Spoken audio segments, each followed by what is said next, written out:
Bien que brillantes et intelligentes, les femmes camerounaises peinent encore à accéder aux postes de décision stratégiques. À l'Assemblée nationale, par exemple, le taux de représentation est certes passé de 8,9% en 2007 à 31,1% en 2020. Mais elle reste sous-représentée dans la gouvernance territoriale, avec seulement 9% de conseillers locaux et 6% au sein du gouvernement et dans les ministères directement liés aux fonctions régaliennes de l'État. Si on doit atteindre l'objectif 2035, ensemble, les hommes et les femmes doivent contribuer.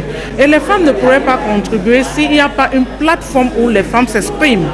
Les femmes doivent être dans les positions de prise de décision qui font en sorte que les femmes évoluent et avoir un pouvoir économique qui les permette de contribuer pour le développement du pays. À ceci s'ajoutent de nombreuses entraves à l'épanouissement de la femme camerounaise. Il y a l'accès au financement. Vous trouverez qu'il y a beaucoup de femmes qui veulent faire beaucoup de choses, mais elles n'ont pas de moyens.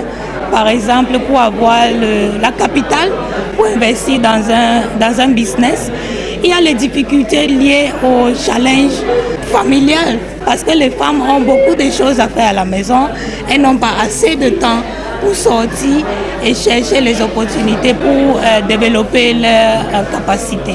Si cette plateforme d'échange et de discussion s'est penchée sur le long chemin qui reste à parcourir, elle a également fait l'éloge de celles des femmes qui ont réussi et qui doivent inspirer d'autres, à l'instar d'Amatou Toumouna, ancien membre du gouvernement et aujourd'hui membre de la commission de promotion du bilinguisme. Pour nous, l'objectif, c'est de créer une plateforme de discussion et on sait que quand on discute, les idées sortent. Ça peut aussi aider le gouvernement de formuler les politiques qui privilégient les femmes et les hommes pour accéder et contribuer au développement de notre pays.